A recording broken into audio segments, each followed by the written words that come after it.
Okay, so start at the beginning. Tell us about canines. So the program, puppy raisers, get the dogs at 8 weeks. Free people.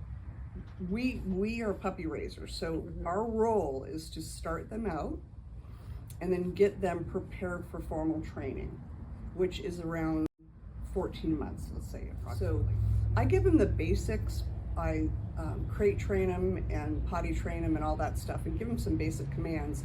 And then they're amazing at the cues. And then, and my job when I get them out is to reinforce the cues, but also work on exposure to restaurants, riding in a car, children, all that stuff.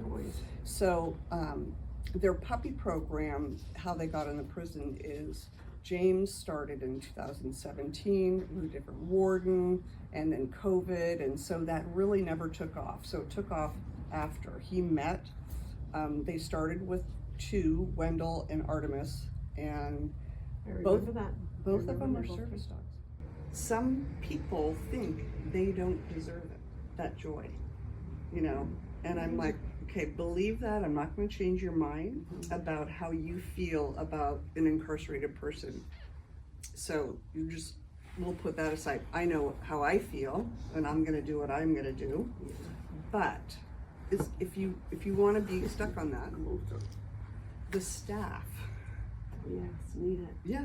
Yeah. I mean, the whole level. And by the way, if that inmate is having psych issues or issues, and the dog is calming him down, well, that helps everybody there. Yeah, exactly. So, you know.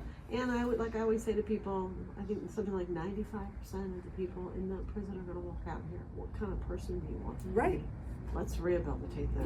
Yeah, it's like my job to tell the good stories of these people, you know, and I do know what brought most of them there, right?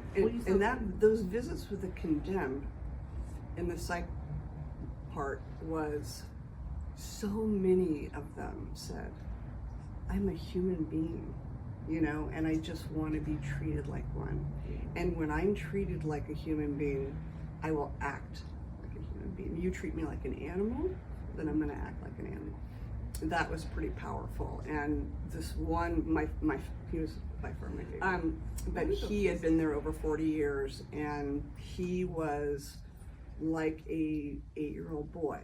He was incredibly brilliant, and he said, you know why I love Wendell? And well, you know, several reasons why, but he goes, Wendell doesn't care that I'm condemned. So he had this label on him that he had to carry over 40 years. He wasn't Robert, he was condemned. And that one man just held my dog and started crying. And I was like, oh my gosh. The condemned were the most powerful visits because they had not had this type. Human touch. And not unconditional love. And so the way they value their lives and the people in their lives around them. So